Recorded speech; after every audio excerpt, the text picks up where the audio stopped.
are Midwest children put on this earth just to work for their dads their whole life? I mean, I just feel like I've just been working forever. I feel like I should be getting like double pay on the weekends here. It's ridiculous. How old are you? I mean, I'm 25. What if he was like, I'm 14? Are you still working for your dad? Yeah, man. He'll call me up on the weekends and be like, hey, what are you doing? Hey, you think you can put up a fence with me this weekend? Okay. You want to put some irrigation in? I'm like, holy smokes. These are side projects, is what you're saying.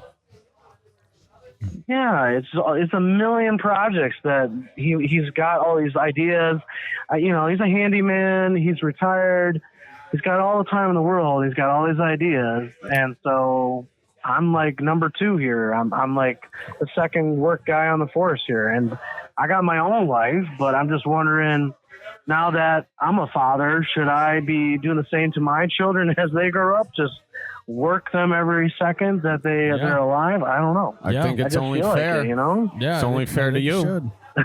That's how life pays it forward. I mean, one thing I'll say about this scenario is if I know this guy like I think I do, if he's a true Midwestern dad, the way that Midwestern dads show that they love you is not by saying they love you. It's not by being nice. It is about roping you in to their projects and doing manual physical labor with them is how they show that they love you. It's what they call quality time. Yes. Thank you, Charlie. Yeah. And my dad's the same way. My dad is the exact same way. He's been doing projects at the lake for a decade straight now, every single summer. And it's kind of I've noticed that it's kind of a codependent relationship between my mom and my dad. My dad acts like he hates doing the projects or kind of a little grumpy about it, but he actually loves it. My mom loves coming up with projects for him to do, and it just goes on, and then we get roped into that stuff, and it's just how we show love here in the Midwest. Yeah, I'm one of 12 kids, and my dad will still get, delivery of mulch or firewood, and he'll put out the group text. I'm a little lucky that I can, usually that there's a couple, 2, 3 of us that'll go over there at any given time. So we're on a little bit of a rotation, a crop rotation system. And I work a lot of weekends, so that's been my out. I've been working, but, short of that on your end, yeah. Here's my question, though. Do you have projects around your house that your dad can help you with? Because then you can, kill 2 birds with 1 stone. Then we find out if your dad's really trying to spend quality time or if he's just trying to get cheap labor. Well, I think you guys hit the nail on the coffin right there because, my dad, he is horrible in social situations. He barely says a word. But when we are working, it's that father-son, relationship. And there's not many words said other than, hey, go get that tool or hold that flashlight a little bit higher, or that hole's not big enough, or you got the wrong screws, goddammit, so go back there and go get the right ones. Why'd you get the hex ones? I told you. Exactly. And then I'm spending $200-$300 now on a project that should only cost $50. But I think that's the way he's showing love. But I've got jobs at my house, right? But it's always, I feel like it's a back and forth. It's like, hey, I want to put up this fence, and then it's like 5 jobs over at his house by the time I get to the one job that I wanted to get done. Before we put the fence up, here, come over here. I want to move the table saw in the garage. Jeez. Oh God, I've done that a million times. But I just like at a young age, like I'm talking like 12 years old. I'm in middle school. Weekends, I got things I gotta do. I want to go hang out with my friends, but no, I gotta go over and put a new sprinkler system and dig up the trenches. Yeah. And I gotta put up new siding on the house, and all sorts of crazy stuff. And that just felt like my childhood. But I think maybe, I don't know, do I continue that with my children?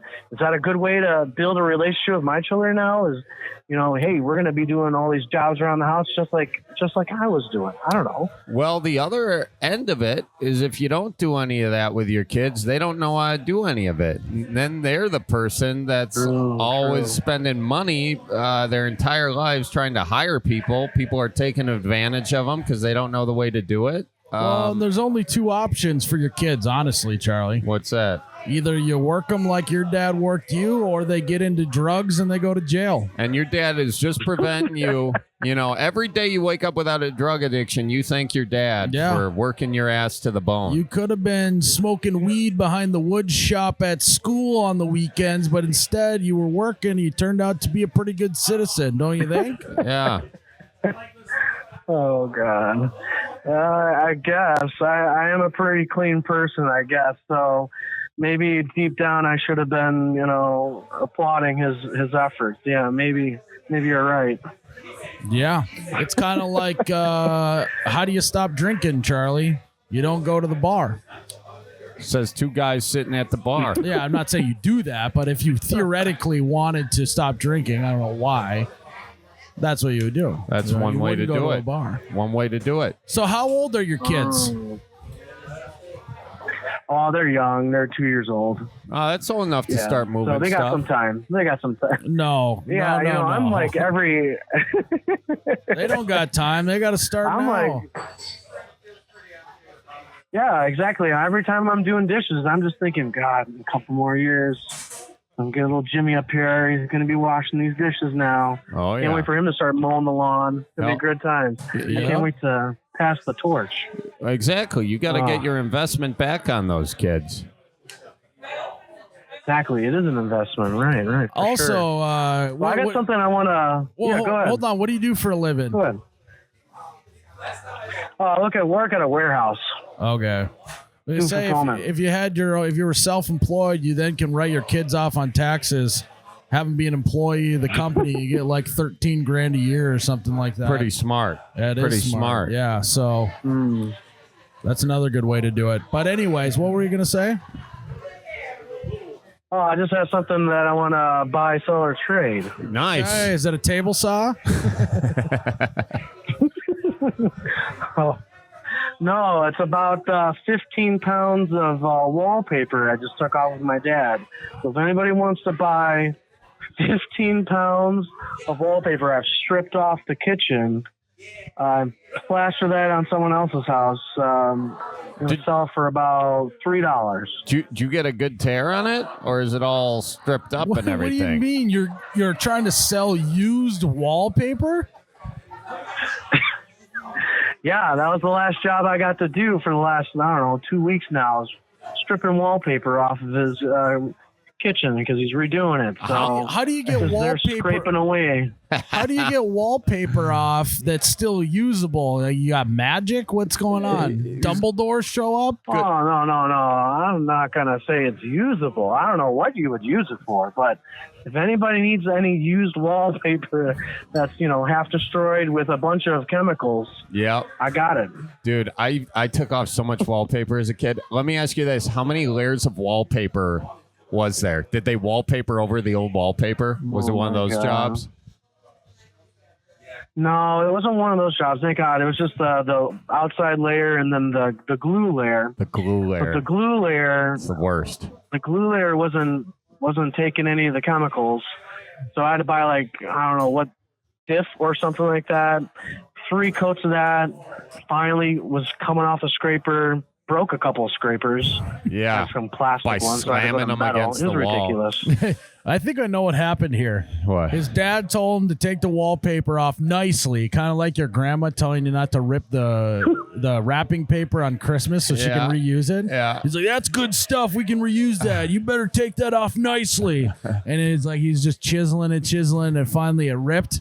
And his dad got pissed and said, I'm not dealing with all this wallpaper. You got to get rid of it. And now that's how he's ended up with it. Yeah, his dad got mad. Yeah, well, I don't know. We're trying to update this house, and it's just It's typical Wisconsin. It's the wallpaper with faded flowers, Yeah. and it's yellow, and before it was white, and they got wood paneling everywhere. We got some carpeting with like leopard stuff from the 70s, just ripping this whole house apart. And this it's just is this is your parents' what were they home? thinking back then? This is your parents' home? My parents' home. How old are your parents? Oh, they're up in their 60s. I think you got to kind of maybe have to talk with them and go, hey, do we really need to update this house for you? I don't know. You don't got Coming that, back into style. Yeah, that, or you don't have that many years left. Can't you just live with what you got for a while? Oh my God, 60? They got 30 more It's years. like 40 more years. guy I went pheasant hunting with. He's like 80 some years old, and he showed up and he had new boots on, and the guy said, "What the fuck are you buying new boots for at your age?" Well, I will say this. All our folks go, and when they do, you're going to be wishing, you had one more day to be pulling off wallpaper with them. Yeah, you wish you had one more day of verbal abuse holding that flashlight, Yeah. Yeah. The PTSD is sinking in, guys. It's sinking in. Yep. Well, the short answer is you had to work for your dad. Your kids are working for you. That's the way it goes. And if they and you don't want to hear any back talk about it, and hold the damn flashlight straight. And who turned the heat up? If you're cold, put a sweater on. There you go. God, yes, exactly. I thought, I was thinking it, so I'm glad you guys reaffirmed it for me. Hell yeah, man. Well, we appreciate you calling in. I don't know if we're going to have any listeners that want 15 pounds of used wallpaper, but you never know. So if there's anyone out there looking for that. I'll just put it on the side of the road. I'm sure it'll be gone in 2 days. Yeah. Somebody will pick it up. So Someone will scoop that. That's how everybody does.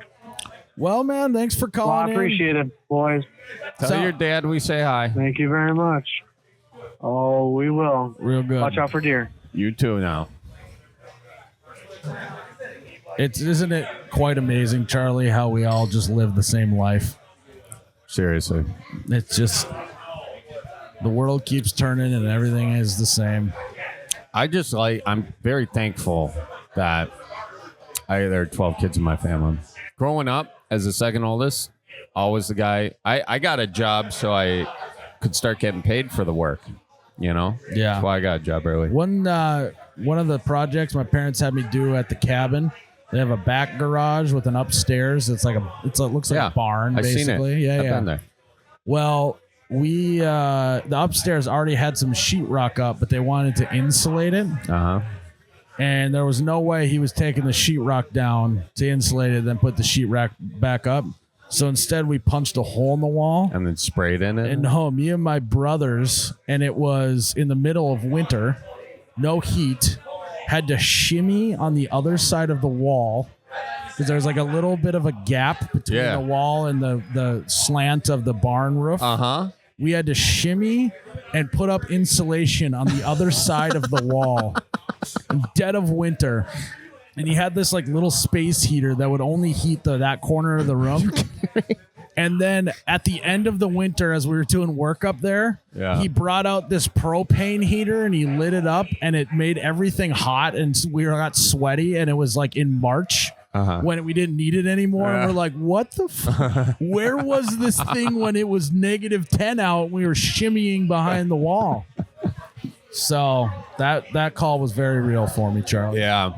No, I had the wallpaper thing, man. We redid like my grandma's house. We got all the wallpaper, the carpeting. The worst is carpeting, I think. Really? Taking carpeting out and then getting all those nail boards that they have lining the entire perimeter of the room. And then also not trying to scratch the wood floors. Yeah. So the whole time, don't scratch the floors. And then eventually we scratch the floors. So then we get more carpeting to put on after that. Hey, if you want it done right, don't have your kids do it.